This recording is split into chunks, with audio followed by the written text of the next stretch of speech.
Bonjour les amis, bienvenue sur la chaîne de la voyance, de la bienveillance, de l'élégance, de la magie et du respect. J'espère que vous allez bien en ce beau dimanche, jour de soleil, tout simplement. Vous mettez toujours une petite bougie vers 11h30 sur votre table, à table à manger, bien sûr. Bon, si vous avez une petite bougie blanche, style comme ça, c'est parfait. Ça va nettoyer tout ce qui est négatif. Si vous avez une bougie jaune, vous savez, les grandes ou dorées, n'hésitez pas à la mettre aussi également. Ça ne pourrait être que bénéfique pour vous, d'accord? Donc, on va parler d'une histoire dingue de chez dingue que j'ai intitulée l'imposture du siècle. Et vous comprendrez, je suis partie d'une histoire simple et hier j'ai bossé, je suis partie en recherche pour comprendre. Aussi, nous ferons un tirage pour savoir les tenants et les aboutissants parce que là, je suis tombée, bon, j'ai des preuves à l'appui, bien sûr, j'ai des témoignages à l'appui, des noms. Donc, on va en parler dans quelques secondes. Alors, dans un premier temps, je voulais vous présenter, c'est le houdou. Ça fait partie des livres. Je vous ai dit qu'il y a plein de choses qui allaient disparaître ou être censurées. D'accord? Donc, si vous pouvez vous les procurer chez un bouquiniste, ou sur une brocante, n'hésitez pas. Prenez-les parce qu'ils coûtent une fortune aujourd'hui, d'accord? C'est le grand livre du houdou de Oncle Ben ou Benjamin Antinous-Séranil aux éditions spirituelles occidentales. Bon, on ne le trouve plus, bien sûr. Voilà, donc un excellent livre sur le houdou, une magie très facile à faire dans votre cuisine. Ou alors Marc Neu a écrit celui-ci, Guide pratique du houdou pour débutants aux éditions Ciel et Terre. Vous savez ce que je pense de Marc Neu, inutile de vous le dire. Donc c'est pareil, d'accord, il le fait autrement, mais il explique toutes les choses, comment fonctionne la magie du houdou. Alors là, ici, nous avons Marc Neu, préface par Oncle Ben, dont on vient de parler, avec la participation de Lady Réa, qui est très connue c'est une magie de Louisiane, d'accord, du pays du bouillon là-bas, mais c'est une magie qui est chrétienne, etc. Voyez, on va prendre, attendez, je vais le prendre ici, regardez. Hop, voyez, il va prendre François d'Assise, Florian, il y a des incantations, des prières, voyez ce que je veux dire? Voilà, donc on prend chaque fois, là c'est sur Eddie Lamar, la Madonna, enfin, etc., les incantations et comment il faut faire les choses, voilà. Donc je vous présenterai beaucoup de livres ces temps-ci, si vous voulez. Alors, je sais pas où vous allez vous les procurer, franchement, j'en sais rien. Mais si vous arrivez à vous les procurer, c'est génial pour faire de la magie dans sa cuisine, mais pas que. Vous verrez, c'est une magie très pratique. Alors, partons à la découverte de ce que je vais vous expliquer comment ça s'est passé hier. J'étais très intriguée, très souvent je me mets en méditation maintenant dans mon jardin pour savoir de quoi je vais vous parler. Et on m'a parlé du fameux pape Jean-Paul Ier, j'ai bien dit premier, qui a pu être pape pendant 33 jours, d'accord, de la fin août jusqu'au mois de septembre 1978, d'accord. Il s'appelait de son vrai nom Albino Luciani, dont on a dit qu'il était mort d'une crise cardiaque dans son lit. Et donc, dans ma méditation, on m'a dit que c'était faux, il fallait que je travaille sur le sujet. Donc, j'ai dit, bêtement les amis, on va faire une recherche, voir de quoi il est mort véritablement. Je suis partie là-dessus. Et au cours de mes recherches, alors là, pour le coup, j'ai approfondi mes recherches, j'ai vu que ce pape était parti, on l'avait fait partir parce qu'il était tombé sur quelque chose de gigantesque, une imposture du siècle. Juste avant lui, il y a eu un pape qui s'appelait Paul VI, ordonné depuis 1963, avant Jean XXIII, qui était très proches l'un et l'autre. D'accord? Suivez bien tout ce que je vais vous dire. D'accord? On découvre, donc en 1963, en 1967, un écrivain allemand qui s'appelle Theodor Kullberg arrive, alors qu'il connaissait le pape Paul VI, qui était d'origine italienne, arrive et découvre au son de sa voix, mais pas que. Vous savez, au niveau de l'empreinte de l'oreille, il n'y a pas que les empreintes des doigts. L'empreinte de l'oreille et la voix ne correspondaient pas tout à fait. Donc, il a commencé à enquêter, et puis il s'est rendu compte qu'il y avait des choses, des gens qui commençaient à parler. Donc, nous avons, donc c'est pour ça, c'est lui qui a écrit un livre, L'imposture du siècle, que j'ai repris. L'abbé Jacquemin, 2007, l'abbé Jacquemin, je répète, en 2007, affirme haut et clair que Paul VI a été remplacé au cours de l'année 1965. Pourquoi? Parce qu'il dérangeait, qu'il était dans la foi, et que nombre de cercles de pouvoir essayaient de prendre le Vatican en main. Vous entendez bien, ce qui correspond maintenant, je comprends mieux beaucoup de choses. Donc, en 1965, le vrai pape aurait été mis dans une geôle, enfermé, d'accord, et on aurait mis un sosie, d'accord, qui est un prêtre. Vous entendez bien. Donc, on découvre parallèlement que l'abbé Jacquemin a recueilli des témoignages, qu'effectivement que l'autre aurait été non seulement assassiné, enfin le Jean-Paul Ier aurait été assassiné en 1978, mais qu'ils étaient à deux et la personne qui gardait la porte a été aussi renvoyée outre-tombe. D'accord? Un autre abbé qui s'appelle l'abbé Jordi aurait vu, bien après sa mort officielle, le pape Paul VI, le vrai pape, à Fatima. Voilà. Donc là, ça devient très intéressant. D'ailleurs, l'Albino Luciani, donc le pape Jean-Paul Ier, était appelé le pape du sourire. Quand il a pris ses fonctions, donc en 78, en mois d'août 78, il est tombé sur Paul VI directement, enfin sur Paul VI, oui. Et c'est là qu'il a compris qu'il en savait trop, qu'apparemment ces cercles de pouvoir voulaient accaparer tout le système du Vatican. On comprend mieux maintenant pourquoi les positions de François et du reste, hein, vous comprenez ce que je veux dire. Alors, ça n'a rien à voir avec nos amis chrétiens et nos amis catholiques. Hein. La foi, pour moi, c'est vital. Mais là, on se rend compte qu'il y a eu quelque chose de grave qui s'est passé. Donc, on a assassiné un pape, donc Jean-Paul Ier, et là je peux l'annoncer parce qu'il y a même le père Brune qui en a parlé, puisque le père Brune a fait une vidéo sur le sujet où il a des témoignages prouvant ce que je suis en train de vous dire, d'accord? Voilà, donc c'est quand même assez grave ce qui se passe, c'est de la manipulation. J'essaye de voir si je vous ai tout dit au niveau, parce que j'ai pris des notes, hein. Alors, il y a des cercles de pouvoir qui sont infiltrés depuis 1965 au sein du Vatican pour manipuler les consciences, la conscience humaine, hein, d'accord, la conscience de la populace, si vous voulez. Alors, je sais qu'il y a des amis qui sont pas contents quand je dis ça, mais ça, c'est la vérité. Donc, ce que je vais vous proposer, parce que alors moi-même, je suis un peu dépassée par les événements, mais je suis attirée par ce genre de choses. Vous savez, là, j'ai passé une bonne, combien de temps? 2 heures hier, à faire des recherches pour vous parler de ça aujourd'hui. Donc, le pape Jean-Paul Ier s'appelait bien Albino Luciani, assassiné donc fin septembre 1978, au bout de 33 jours de pontificat, oui, on dit ça comme ça, hein.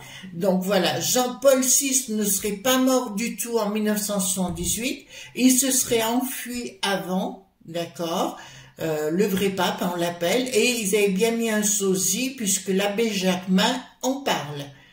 Il y aurait eu, donc, le sosie aurait été un prêtre, mais qui ne correspondait pas tout à fait. Donc, je vous encourage à lire ce livre, si vous le trouvez, de Theodor Kuhlberg. Alors, en allemand, il porte un autre nom, hein, le livre, mais c'est L'imposture du siècle. Donc, allons-y gaiement, allons voir, par rapport à toute cette imposture, qu'est-ce que ça veut me dire? Vous voyez qu'on partage, autre chose que ce bricaton, la poufiasse. Voilà, excusez-moi. je ne veux plus dans la dentelle avec tout ça, mais ça conforte, si vous voulez, pourquoi il y a ce système, année après année, ça date pas d'aujourd'hui, voyez, ce système global, entre guillemets, qu'ils veulent mettre en place. Donc, parlez-moi de cette histoire de Paul VI, de Jean-Paul Ier, enfin, etc. Parlez-moi tout ça, dites-moi si c'est vrai, pas vrai, etc. Et puis, on verra si au fur et à mesure, les amis, j'aurai des flashs concernant cette histoire rocambolesque, mais qui est captivante. Je vous jure, hier, je buvais, je marquais, je buvais du petit lait, hein, franchement. Donc, dites-moi tout ce que vous pouvez me dire concernant l'assassinat de Jean-Paul Ier, Paul VI et compagnie. Puis, comme d'habitude, on prendra le 32 pour voir en finalité.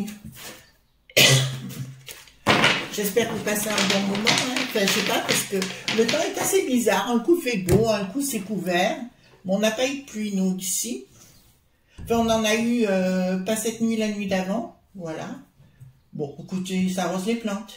Alors, dites-moi tout ce que vous pouvez me dire concernant cette imposture. D'accord, je comprends mieux certains regards autour de moi. Vous savez que je côtoie pas mal de monde. Il y a des regards en ce moment étranges dans mon activité, si vous voulez, en côtoyant les gens, je vois des regards, vous savez, on ressent le regard, qui est assez étrange en ce moment. Je vous dis, hein, je vous fais des petites confidences. Ouais, vous allez me dire, vous soyez prudente, Chris. Oui, oui, je suis devenue très, très prudente. Et d'autant plus maintenant, parce que comme je suis en plein rituel constant, si vous l'avez au quotidien, donc je sais qu'on attire des gens de peu recommandables. Alors, dites-moi tout ce que vous pouvez me dire concernant... bon, on va parler des cercles de pouvoir. Alors, je ne pourrais pas les nommer, mais ça, vous l'avez bien compris, les amis. Hein. Je ne peux pas nommer ce genre de choses. Voilà. À vous de faire vos déductions, s'il vous plaît. Pourquoi? Parce que je tiens à ma vie, hein. Tout simplement. Donc, dites-moi. Donc, si vous voulez, pour moi, c'est le lien. Parce qu'il y avait quelque chose qui me manquait par rapport à ce François. D'accord, ce pape François, il y a quelque chose qui me manquait. Alors, allons-y gaiement. Donc, il a bien été assassiné. Là, le pape Jean-Paul Ier me dit clairement qu'il a bien été assassiné. Comment il a été assassiné? Il a été étouffé. Je vous rappelle qu'il n'y a eu aucune autopsie de fait. Voilà. C'est bien le monde de pouvoir que je vois qui est bien à la manœuvre au sein du vati.com. Alors, désolé pour nos amis chrétiens, moi je vous dis ce qu'il en est. Après, le dogme et la foi, c'est deux choses différentes pour moi. Et là, je vous parle que du dogme, mais pas de votre foi à vous. Donc, clairement, c'est une entreprise dite satanique qui s'est mise en place à la fin de Paul VI, en fait, tout au moins, à partir de ce moment-là. Pas pour les croyants, mais plutôt contre, je dirais. Voilà, et là, il y a rien de bon par rapport à ce qui s'est fait en place. Hein. Donc là, ça me donne... En fait, c'est comme si vous voulez, j'avais un guide d'autoroute pour me dire, voilà ce qui s'est passé. Ben, je peux vous dire qu'il a été assassiné. Comment il a été assassiné? Jean-Paul Ier, j'entends. Hein. Comment il a été assassiné par... ben, pour moi, il a été étranglé. D'accord, voilà, je peux pas mieux vous dire. Il a été étranglé. Et là, ça me dit... Ça me dit qu'il y avait bien quelque chose de satanique derrière, des cercles de pouvoir dits sataniques. Je comprends mieux parce que j'avais vu, vous savez, quand on regarde le Vatican, on voit des choses et des symboliques que je connais très bien, qui n'ont rien à voir avec le côté chrétien. La tour qui s'enflamme, ça a bien été caché tout ça, hein. Mais il y a une surprise. Donc, à mon avis, la vidéo que je suis en train de faire va avoir des répercussions, les amis. Vous entendez bien ce que je suis en train de vous dire. La vidéo que je suis en train de faire va avoir des répercussions énormes. Celle que alors c'est pas une question de dire je me la pète ou quoi que ce soit, pas du tout. C'est que ça me dit. Alors si ça peut aider à la vérité, alors là, pour moi, c'est bingo. Inaction. Inaction, prise de décision. Ah non, pardon, c'est une prise de décision de donner la mort à ce personnage. parce qu'effectivement, me dit, il était trop, bon, il était très, on l'appelait le père sourire, hein. Il était trop souriant, il aurait pu être charismatique et il dérangeait fermement. C'était pour la gloire et d'un changement de cycle. Donc, je peux vous dire clairement qu'effectivement, il s'est passé des événements, on a éliminé ce Jean-Paul Ier pour mettre en place un autre système, mais qui n'a plus rien à voir avec l'Église telle qu'on l'a connue autrefois. D'accord? Oui, je vous ai dit tout à l'heure que Paul VI était très proche de Jean XXIII et que pour moi c'est, alors 65, je vous dirais même 64. 1964, là, ça m'apparaît comme réel, où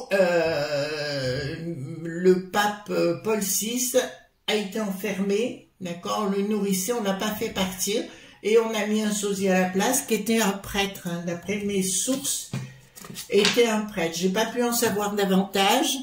Enfin, je vous ai donné les éléments. Je vous conseille de bien lire ce livre, L'imposture du siècle. L'abbé Jacquemin, hein, qui a beaucoup parlé de cette histoire, mais aussi l'abbé Jordi, qu'il aurait rencontré après la soi-disant mort à Fatima. Donc, vous voyez comme quoi je sors mes sources. Hein.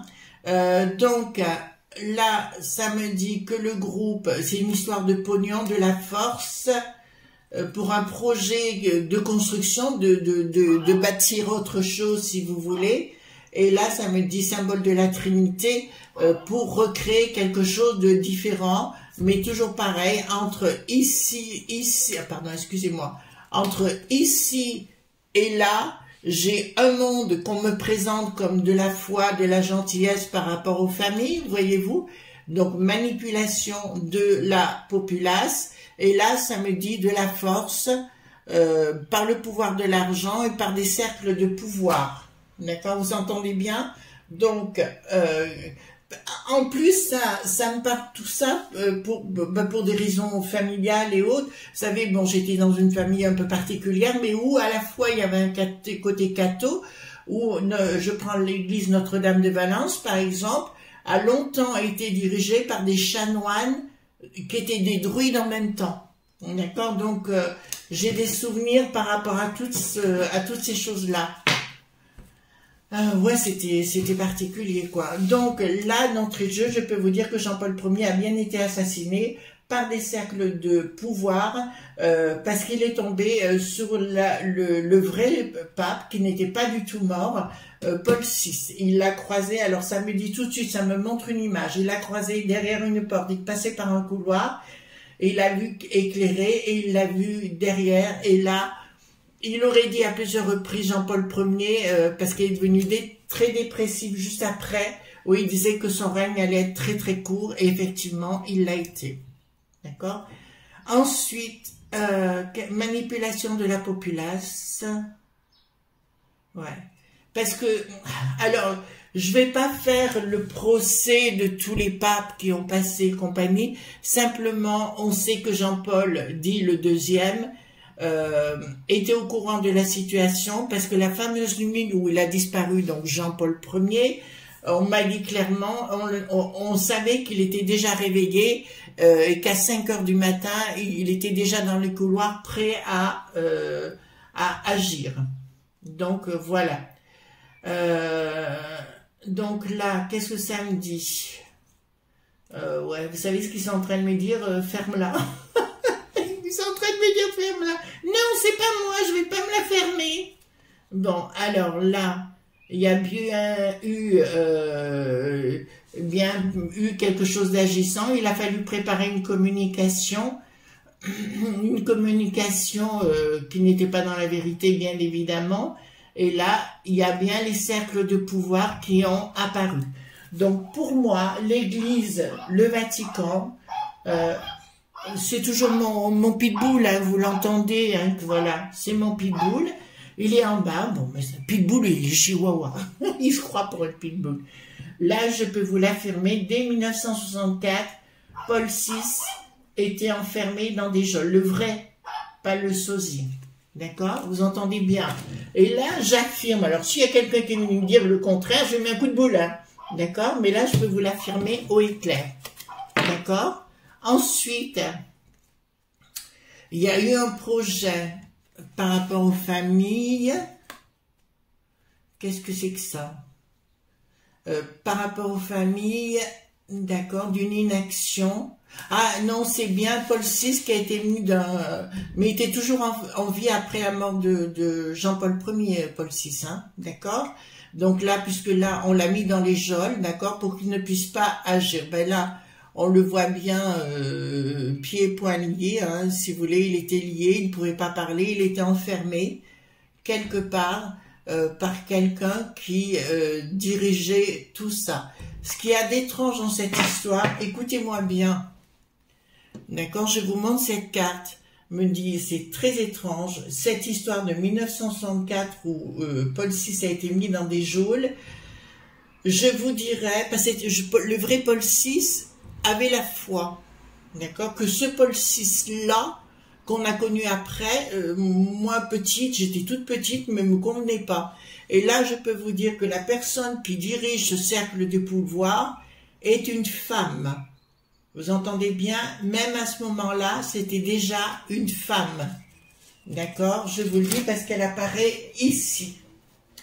Cercle de pouvoir, je vous encourage à réfléchir. Parce qu'en ce moment, je découvre plein de choses et voilà, on me dit souvent tu te la fermes parce que là tu vas un peu trop loin. Alors,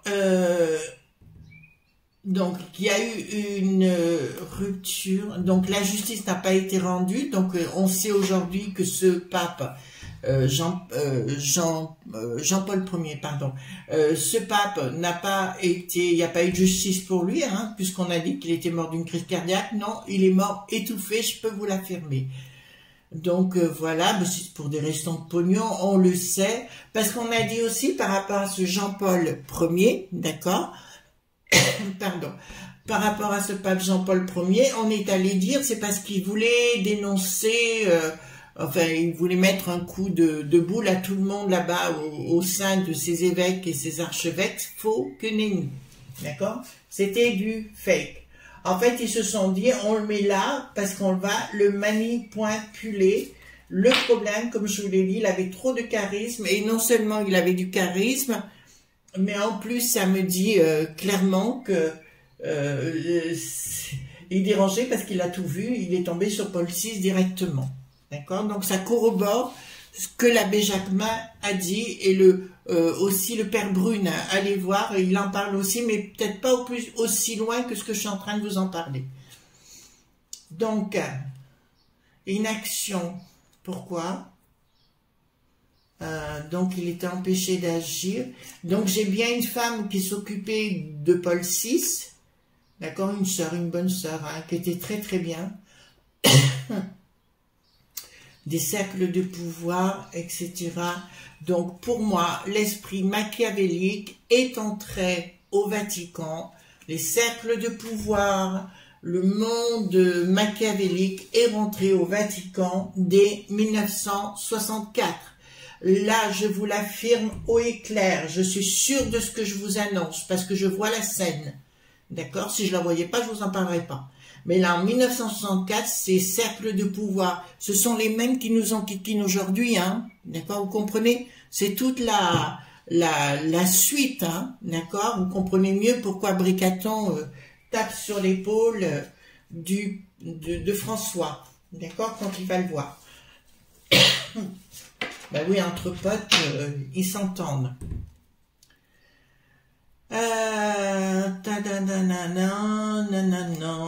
Là, ça me dit quoi? Pourquoi ça me parle de ces femmes-là? Bon, pourquoi ça me parle des cercles de pouvoir? Mais en fait, si vous voulez, j'ai plusieurs cercles de pouvoir en un. Si vous voulez, c'est comme si plusieurs s'étaient rassemblés au même endroit, mais ils logent bien à la cité du Vatican. Une action. Pourquoi il y a cette action? Non, ils se prennent la tête, ils sont en train de réfléchir par rapport à leur lobby, comment ils vont faire. Ils se rendent compte qu'au niveau de l'église, tout est en train de couler. tout simplement, d'accord? Ils sont en train de se rendre compte que tout est en train de couler. Ils se posent la question comment ils vont gagner de la thune. Mais non, d'accord? Voilà. En fait, de toute façon, ça marche dans les pays d'Amérique latine, là-bas. L'Amérique du Sud, pardon. Oui, l'Amérique du Sud, ça marche fort, donc voilà. En fait, si vous, ce qui m'ennuie, c'est que chaque fois, c'est qu'on a des gens de foi, et la foi, de toute façon, la foi, pour moi, c'est très respectable. Mais le dogme, j'ai toujours eu du mal avec ça. Je me suis attrapé, ben, je vous ai parlé de la ville de Besançon. Une fois, je me suis attrapé la tête. Bon, c'est vrai que j'aime beaucoup étudier l'histoire. Et l'histoire de Jésus, j'ai étudié, surétudié avec des historiens et tout. Et c'était pas un tendre, hein, Jésus, du tout, du tout. Et un jour, je me trouvais dans cette église et j'étais en train de regarder une statue de Saint-Pierre, je crois, à Besançon. Et je discutais avec une amie, justement, sur l'architecture et tout ça, enfin, la sculpture, pardon. Et il y en a une qui s'est mêlée, enfin, une brebis galeuse. Je l'ai recadrée, j'aime autant vous dire, parce que ces gens racontent n'importe quoi. Voilà. Alors, donc, on revient à nos moutons. Donc là, manipulation des gens, quoi, hein, tout simplement. Hein. Une action, c'est-à-dire qu'on les met, on leur fait croire des choses, voilà, c'est du blabla. Je respecte, hein, mais il y a beaucoup de blabla. Alors, pas du tout vis-à-vis de la foi, comme je dis, là, moi, la foi, j'ai été catho,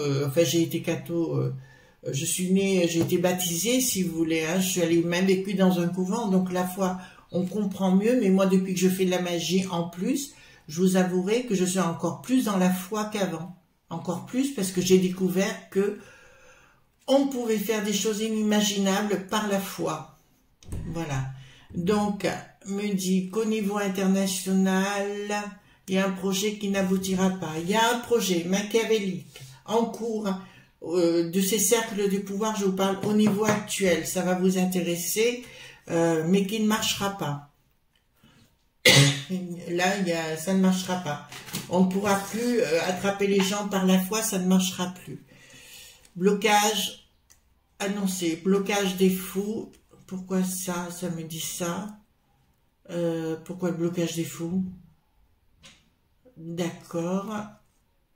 D'accord. Donc, ces cercles de pouvoir, à mon avis, il va y avoir de sérieux problèmes à l'intérieur. J'encourage tous les gens, notamment l'abbé Jacquemin, je ne sais pas s'il est toujours vivant, ou l'abbé Jordi, ou alors les autres, à absolument reprendre les choses en main, parce qu'apparemment des journalistes qui ont fait des enquêtes aussi sur la mort de Jean-Paul Ier, d'accord, de reprendre les choses en main, et aussi, alors qu'est-ce que ça me dit, Paul VI, on me dit couvent, mais il aurait été gardé dans un couvent, il y avait des bonnes sœurs, d'accord, voilà. Bon, c'est ce que je vois, bon, on en reverra un peu plus tard. Donc, là, il faut que je sais pas comment je vais vous dire ça, moi. Bon, là, c'est la trahison, les gens vont se sentir trahis. On vous dit, les amis, il faut revenir, pour les mondes catholiques, le monde qui ont de la foi, il faut revenir à une ancienne messe qui était fait dans les années 60. Il faut se méfier quand on fait une messe ou quoi que ce soit, ce sont des rituels, les amis, d'accord? Rituel veut dire qu'ils reviennent, hein, qu'ils sont refaits. Le problème qu'il y a avec ça, il y a des incantations peut-être qui ne tournent pas rond, d'accord? D'ailleurs, on peut prendre pour... regardez, les amis, tout ce qui se fait à l'est se noue, tout ce qui se fait à l'ouest se dénoue. Autrefois, les prêtres disaient la messe face à l'autel. Donc, ils étaient derrière l'autel, face à l'autel, ils ne regardaient pas la foule, ils regardaient l'autel. Donc, automatiquement, ils étaient tournés est, puisque l'autel est toujours à l'est ou au nord-est. D'accord? Donc, tout ce qui se noue, et après, ils ont voulu tout changer, donc tout s'est dénoué, et le monde catholique a tout perdu. Donc, je dirais, pour les gens de foi, si vous voulez mon conseil, alors moi, je ne suis pas du tout dans le côté... d'imposer, mais là, ça me dit clairement, les amis, il faut retourner à la tradition, d'accord? C'est ce que c'est en train de me dire, donc c'est le message pour vous, de retourner à la tradition. Alors, je vous parle des années 60, début des années 60, d'accord? Alors, est-ce que Paul VI a survécu après 1978. Hein? Alors, est-ce que Paul VI a survécu après 1900, le vrai, hein, je ne parle pas du fake. Alors, est-ce que Paul VI, dans ses certitudes, ça me dit, oui, il y a eu un changement, d'accord, quelque chose où on l'a mis on lui a donné une nouvelle voix, et effectivement, il était gardé par des dames, hein, en fait, donc je pense des bonnes sœurs, les pensées étaient équilibrées, et on me dit avec certitude, oui, d'accord. Très bien. Est-ce que le Vati.camp est bien gangréné par des cercles de pouvoir? Et vous ne me posez pas la question, quels cercles de pouvoir? Faites vos analyses, les enfants. Est-ce que le Vatican est bien gangréné par les cercles de pouvoir? Alors, oui. Et on l'apprendra sous retard. D'accord? D'accord. Donc, est-ce que Jean-Paul Ier a bien été assassiné? D'accord, les amis? Est-ce que Jean-Paul Ier a bien été assassiné? Est-ce que Jean-Paul Ier a bien été événement rapide? Ça s'est passé d'un coup, des difficultés, il n'arrivait plus à respirer, lumière, investissement. Oui, c'était suite à une grande déception, donc ce que je vous affirme, j'ai raison. Et donc il y a eu un événement rapide d'un coup où on l'a fait disparaître ainsi, parce qu'ils étaient à deux à l'exécuter, et celui qui attendait, qui faisait le guet devant la porte, a été assassiné aussi pour se débarrasser. D'accord? Voilà, il y a un certain abbé Guérin, mais il faut que j'aille plus dans des recherches encore plus intenses. Voyez-vous les amis, on est vraiment dans une histoire machiavélique où des gens de foi, des gens qui ont vraiment la foi, et ben on les a traités, ça m'ennuie chaque fois, vous voyez, c'est qu'on les a traités comme de la quantité négligeable, sous un dogme infiltré. Voilà les amis, ben dis donc, on y va costaud hein, pour un dimanche. Je vous fais de gros bisous tendres et à demain pour d'autres aventures. Bye bye!